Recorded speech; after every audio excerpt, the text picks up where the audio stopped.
இனிய தமிழ் வணக்கம். வெல்க தமிழ். அளவீடு என்றால் என்ன? யார் சொல்வா? மதிப்பு தெரிந்த ஒரு கருவி கொண்டு தெரியாத அளவின் மதிப்பை கணக்கிடும் செயல்பாடு அளவீடு ஆகும். யார் சொல்வா? சொல்லுங்க.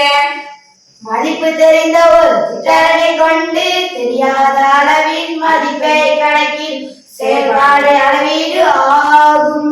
சிறப்பு. சிறப்பு சபைவாசன், நீங்க சொல்லுங்க. மதிப்பு தெரிந்த ஒரு திட்டனை கொண்டு தெரியாத அளவின் மதிப்பை கணக்கிடு செயல்பாடு அளவீடு ஆகும். சிறப்பு. சிறப்பு அக்ஷயா. வேற யார் சொல்வா?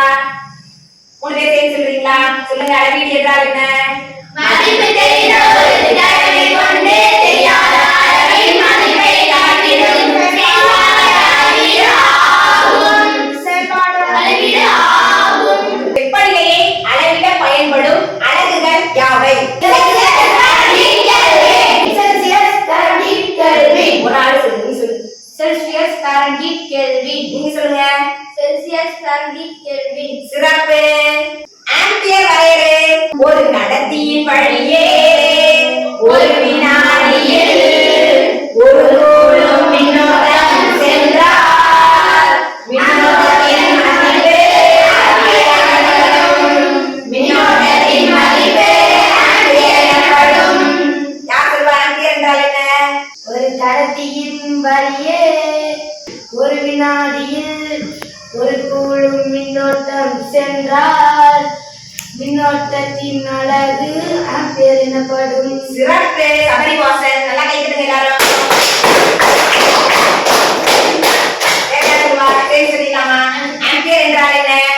ஒரு கடத்தியின் வழியே ஒரு வினாடியில் ஒரு கூலும் மின்னோட்டம் சென்றால் மின்னோட்டத்தின் மதிப்பு ஆம்பியர் எனப்படும். மின்னோட்டத்தின் மதிப்பு ஆம்பியர் எனப்படும். மின்னோட்டம் என்றால் என்ன? ஒரு குறிப்பிட்ட திசையில் மின்னோட்டங்கள் பாய்வதே மின்னோட்டம் என்கிறோம். யார் சொல்வா? நீ சொல்லு. ஒரு குறிப்பிட்ட திசையில் மின்னோட்டங்கள் பாய்வதே மின்னோட்டம் என்கிறோம். சிறப்பு. யார் சொல்வா?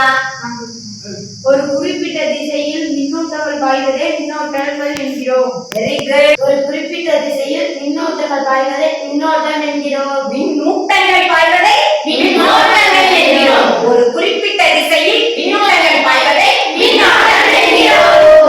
ஒரு குறிப்பிட்ட திசையில் மின்னூட்டங்கள் பாய்வதை மின்னோட்டம் என்கிறோம். குறிப்பிட்ட திசையில் மின்னூட்டங்கள் பாய்வதே மின்னோட்டம் என்கிறோம். சிறப்பு. நன்றி. வணக்கம். நன்றி.